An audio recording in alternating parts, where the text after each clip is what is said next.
प्रेरक प्रसंग के मुताबिक एक दिन गौतम बुद्ध अपने शिष्यों और अन्य लोगों को उपदेश दे रहे थे। सत्संग में काफी लोग बैठे हुए थे।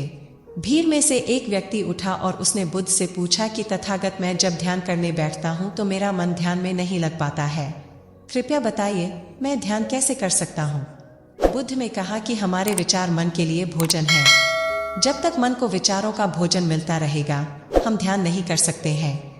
जब हम ध्यान करने बैठे तब मन को विचारों का भोजन नहीं देना चाहिए, यानी सोच विचार करना बंद कर देना चाहिए, तभी हम ध्यान कर पाएंगे।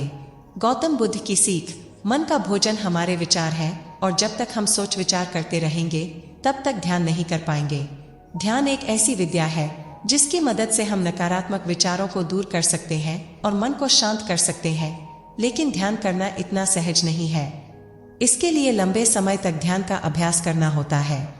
ध्यान कैसे करना चाहिए, इस संबंध में गौतम बुद्ध से जुड़ा एक प्रेरक प्रसंग प्रचलित है। प्रेरक प्रसंग के मुताबिक एक दिन गौतम बुद्ध अपने शिष्यों और अन्य लोगों को उपदेश दे रहे थे।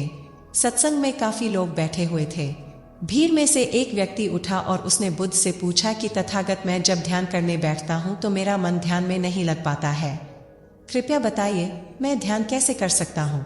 बुद्ध के साथ ही सत्संग में बैठे हुए लोगों ने भी ये प्रश्न सुना, लेकिन बुद्ध ने उस व्यक्ति से कहा कि कृपया फिर से अपनी बात कहें। उस व्यक्ति ने फिर से कहा कि मेरा मन ध्यान में नहीं लगता है, मैं ध्यान कैसे कर सकता हूँ? बुद्ध ने कहा कि एक बार और अपनी बात कहें। उस व्यक्ति ने एक बार और अपनी बात कह दी। बुद्ध ने कहा कि हमारे विचार मन के लिए भोजन है। जब तक मन को विचारों का भोजन मिलता रहेगा, हम ध्यान नहीं कर सकते हैं।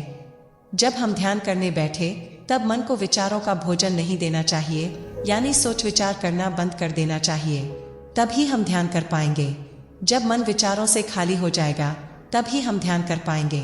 बुद्ध ने उस व्यक्ति से ध्यान के बारे में प्रश्न 3 बार पूछा था और बुद्ध ने भी 3 बार इस प्रश्न का उत्तर दिया। बुद्ध ने 3 बार उत्तर दिया तो लोगों ने पूछा कि आपने इस व्यक्ति से 3 बार प्रश्न पूछा और उत्तर भी 3 बार ही दिया, ऐसा क्यों?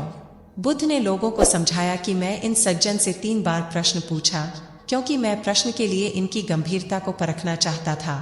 जब मुझे लगा कि ये अपने प्रश्न के लिए गंभीर है, तब मैंने उत्तर भी 3 बार दिया ताकि मेरी बात इन्हें अच्छी तरह समझ आ जाए।